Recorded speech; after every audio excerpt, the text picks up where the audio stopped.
지금 그렇게 말씀하시지만 이미 허석권 소방청장은 1월 13일에 국회 행안위에서 출석해서 증인으로부터 단전단수 지시를 받았다는 취지로 증언까지 한 바 있거든요. 그 단전 단수 적혀있던 쪽지는 구체적으로 어디에 있었습니까? 대통령 집무실입니까? 여기 적혀있습니까? 집무실에 네. 집무실에 어디에? 어디 위에 집무실 놓여 있어요? 대통령 탁자에 대통령 탁자인가요? 아니면 이 원탁 위인가요? 원탁 말한 원탁 위에. 네. 예. 그 단전 단수에 소방청장 문구도 있었습니까? 제일 머릿말이 그랬던 것 같습니다. 그래요? 네. 머릿말이라는 게 그럼 제목같이 예, 그렇습니다. 소방청장 이렇게 돼 있었습니까? 아까 저 표창구인 대리인 물으실 때는 이게 대통령이 이런 관련 지시를 했으면 2시간이나 있다가 이 소방청장한테 전화를 했겠느냐 그랬는데 실제로 전화한 시간은 계엄 선포되고 1시간 정도 뒤죠. 예, 계엄 11시 선포로부터는 37분 예, 경이니까요. 그렇습니다. 그렇죠. 그 소방청장 통화하기 직전에 경찰청장하고도 통화하셨죠. 그렇습니다. 아까 거기에 적혀 있던 장소 MBC 여론조사 꽃 기억나십니까? 네.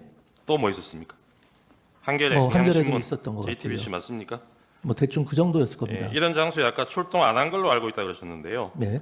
다른 데는 몰라도 MBC하고 여론조사 꽃에는 계엄군이 출동을 했죠. 그건 확인 못 하셨어요? 그건 제가 몰랐던 사실입니다. 예.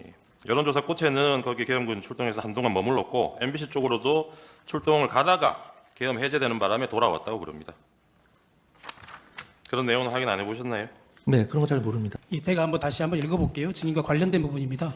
피청구인이 대통령 집무실로 다시 들어온 증인에게 자정 무렵에 경향신문, 한겨레신문, MBC, JTBC 여론조사 꽃을 봉쇄하고 소방청을 통해 단전단수를 하라라는 내용이 기재된 문건을 보여줬다. 이렇게 기재되어 있는데 그렇게 말씀하셨거든요. 그런 정도는 알고 계신다는 거네요. 저한테 뭘 보여주거나 이런 적은 없다니고 아니, 말씀드렸는데. 이 공소장 내용을 네. 이 정도는 알고 계시는 아, 거죠. 네, 그렇습니다. 그다음에 오늘 처음 얘기하신 거거든요. 네. 그 문건에 단전 단수, 소방청장 이런 내용은 기억이 난다. 네, 네. 오늘 처음 말씀하시는 거라서 그러면 그 소방청장이나 다른 경찰청장 이런 문건들이 있었다는 건가요? 제목으로 적혀 있는? 제가 본 거는 그걸 본 겁니다. 그리고 오늘 처음 얘기한 게 아니라요. 이미 검찰에서 상세하게 다 진술을 한 내용입니다. 오늘 예. 말씀드린 내용은. 상세하게 진술을 다 했습니다. 12월 3일 날 자정 무렵에 간부회의, 행안부 간부회의 했다고 했잖아요. 네. 경찰국장과 재난안전관리본부 간부들도 참석했습니까? 그때 이제 서울에 있는 사람들은 서울 광화문 사무소로 모이고요. 세종에 있던 사람들은 세종에서 영상으로 참여를 했기 때문에 제가 누가 참여했는지는 일일이 확인을 못했습니다. 그 영상으로라도 이 두 사람은 두 관계자는 참석했냐고 묻는 겁니다. 그 영상은 발언하는 사람만 비추기 때문에 그냥 앉아 있는 사람 비추지 않기 때문에 누가 나와 있는지를 정확히 알 수가 없었습니다. 예. 그럼 경찰이나 소방에 대해서 어떤 내용을 확인하려면 그 간부회의도 참석했던 경찰국장이나 재난안전본부의 간부를 통해서 확인할 수도 있지 않습니까? 그 사람들이 그 회의에 참석할지 안 할지 제가 알 수가 없지 않습니까? 그날 자정 무렵에 간부회의에 경찰국장 박현수는 참석하지 않았습니까? 아니 제가 실장 위주로 참석을 하라고 했고요. 이제 그 경찰국장이나 비상대비 정책국장 같은 경우는 제 직속 국장이기 때문에 그 사람들은 참석 대상이긴 한데 그 사람들이 갑자기 통보를 받고서 참석할지 안 할지 제가 알 수가 없죠. 그리고 제가 그 전화를 한 것은 그 회의 전이지 않습니까? 그 회의 전에 지금 안전이 가장 중요하기 때문에 지금 무슨 사건 사고가 있는지 어떤 시위나 폭력 사태는 발생한 게 없는지 그런 걸 확인한 겁니다. 네, 알겠습니다. 그러면 증인 소방청장에게 지금 아까 말씀드린 그런 장소에 대해서 단전 단수하라고 지시한 적은 없다는 말씀이세요? 그렇습니다. 그 문건을 본 기억이 나서 광화문 청사로 돌아가는 길에 염려가 됐다 이렇게 말씀하셨거든요. 계속 신경이 쓰였죠. 신경은 쓰였지만 어떤 조치도 하진 않았어요.